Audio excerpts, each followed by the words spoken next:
দেবাশিস দা, ও দেবাশিস দা। আরে রাজু, আয় আয় আয়, বস। বলছি কি দেবাশিস দা, সামনেই আমার বিয়ে। ও তাই নাকি? কংগ্রাচুলেশন। দেবাশিস দা বলছিলাম কি, গো একটা রাজু এসছে, দু কাপ চা বসিও।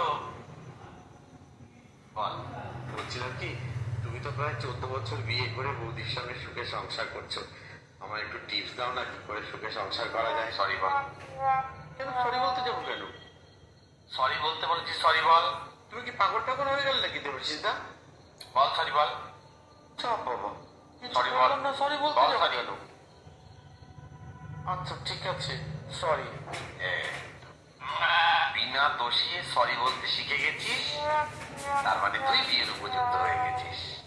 হ্যাঁ, বিয়ে করে সুখে সংসার কর।